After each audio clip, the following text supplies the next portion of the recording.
దర్శన్ బయటికి వెళ్ళడానికి చక్కగా రెడీ అవుతాడు. సూట్ వేసుకొని కార్ కీస్ చేతిలో స్టైల్గా తిప్పుతూ శరణ్యతో మాట్లాడుతూ ఉంటాడు. శరణ్య కూడా దర్శన్తో ముచ్చట్లు పెడుతూ ఉంటుంది. ఇక దర్శన్ ఇలా అంటుంటాడు, శ్రీమతి గారు మీతో ఇలా మాట్లాడుకుంటూ పోతే పనులన్నీ అటకెక్కుతాయి అని దర్శన్ అంటూ తన కార్ కీస్ని స్టైల్గా తిప్పుతూ ఒక్క అడుగు వేయబోతాడు. కానీ దర్శన్ చేతిల్లో ఉన్న కార్ కేస్ అనుకోకుండా వెళ్ళి ఫ్యాన్ పైన పడుతుంది.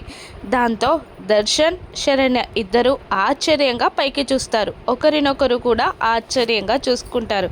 అలా ఎలా అని శరణ్య దర్శన్ని అడుగుతూ ఉండగా, శ్రీమతి గారు మీరు కనిపించరు కానీ భలే టైమింగ్ మీది అని శరణ్యని వెటకారం చేస్తాడు దర్శన్. ఇప్పుడెలా అని శరణ్య అడుగుతుండగా, ఇంకేముంది అంటూ టక్కున శరణ్యని పైకి ఎత్తుతాడు దర్శన్. నువ్వు ఆ కీస్ అందుకో అని అన్నట్టు సైగ చేస్తూ.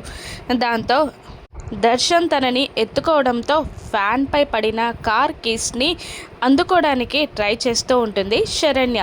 శరణ్య అందానికి మైమర్చిపోయి శరణ్యని చూస్తూ నవ్వుకుంటూ ఉంటాడు దర్శన్. అప్పుడే అటువైపుగా వెళ్తున్న సౌమ్య శరణ్యని దర్శన్ అలా ఎత్తుకోవడం, వాళ్ళిద్దరూ అంత క్లోజ్గా రొమాంటిక్గా ఉండడం చూసిన సౌమ్య కుళ్ళుతో చచ్చిపోతూ ఉంటుంది. మెల్లిగా కార్ కీస్ అందుకున్న శరణ్యని కిందికి దించుతూ ఉంటాడు దర్శన్. ఇద్దరి చూపులు కలుస్తాయి. ఇద్దరి పెదవులు వణుకుతూ ఉంటాయి. కోపంగా సౌమ్య అక్కడి నుండి వెళ్ళిపోతుంది.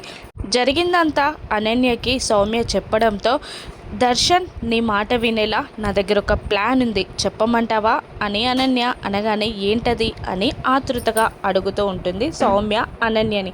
అనన్య ప్లాన్ వివరిస్తూ ఉంటుంది. ఆ ప్లాన్ ఏంటి? ఆ ప్లాన్ వల్ల శరణ్య దర్శన్ దూరం అవనున్నారా? దర్శన్ సౌమ్య మాట వింటాడా, లేదంటే సౌమ్య ప్లాన్కి శరణ్య చెక్ పెడుతుందా? రానున్న ఎపిసోడ్స్లో చూద్దాం. Thank you for watching.